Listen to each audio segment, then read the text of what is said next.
Okay, let's dive into a really dramatic turning point in the book of Esther. We're looking chapter 5 today. Yeah, it's quite the scene. So Esther, after those 3 days of preparation, Right. She puts on her royal robes, takes a deep breath, I imagine, and just walks into the inner court of the palace. which is, incredibly bold, seriously risky. Totally. Approaching the king without being summoned, that was typically a death sentence. Exactly. The tension must have been immense. But what happens is fascinating. The king sees her from his throne. And instead of anger, He's pleased. He actually holds out the gold scepter towards her. wow, so that's the signal, right? The you're accepted, you're safe sign. Pretty much, yeah. It literally saves her life in that instant. And not only that, he immediately asks what she wants, and the offer is just huge. Astonishing, really. What is your request? Up to half the kingdom. Imagine that. Half the kingdom, almost unlimited power and wealth on the table. It shows you the kind of favor she found, right then and there.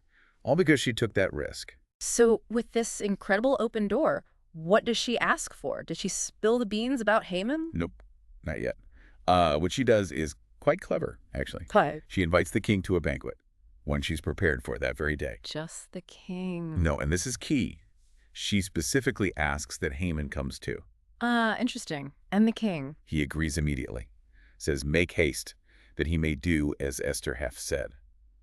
So they both go. Okay, so they're at this first banquet. Wine's flowing, presumably. Right. And the king asks her again, same incredible offer.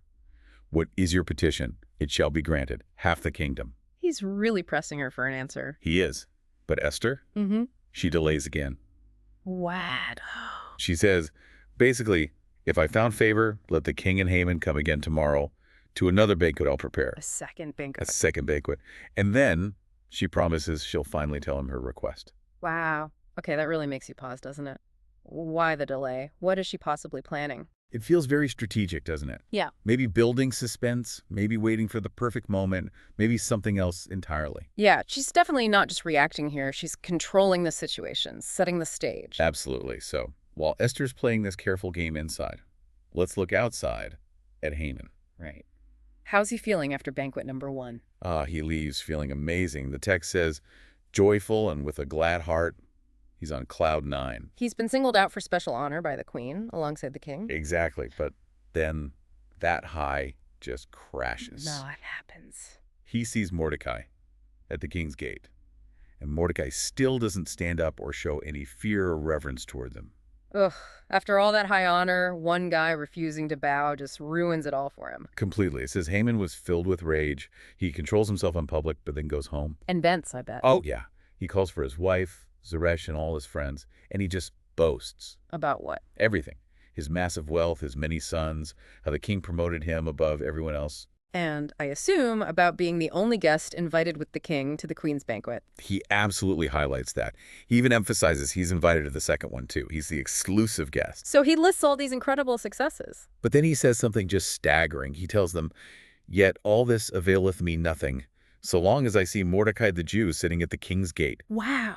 All that status, wealth, honor means nothing because of this one personal slight. It's chilling, isn't it? How that one point of bitterness, that hatred, just poisons everything else. His entire worldview is warped by it. And what do his wife and friends say to this? Their response is immediate and, frankly, terrifying. Wow. No caution, no maybe calm down. What's the suggestion? Zeresh and the friends say, "Let a gallows be made of 50 cubits high."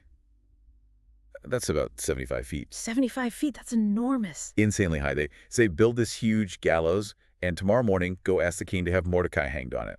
Before the second banquet? Yes. Get rid of the irritation before you go enjoy your exclusive dinner with the king and queen. And Haman's reaction. It says, the thing pleased Haman, and he caused the gallows to be made. He loves the idea, gets right on it. So we end the chapter with these two threads. Esther, carefully, strategically delaying and planning. Using timing and setting to her advantage. And Haman, consumed by this explosive mix of pride and rage, instantly escalating to this incredibly violent plan, spurred on by bad advice. Yeah, it really shows how quickly unchecked emotion, especially when egged on by others, can lead down a destructive path. It really does. And it leaves you thinking, doesn't it? That gallows 75 feet high. Why so excessively tall? It's a powerful image to end on. Yeah. What does that sheer scale, that height, suggest to you about the depth of Haman's hatred, or maybe the kind of public spectacle he wanted? It wasn't just about the execution, was it? Something to really ponder.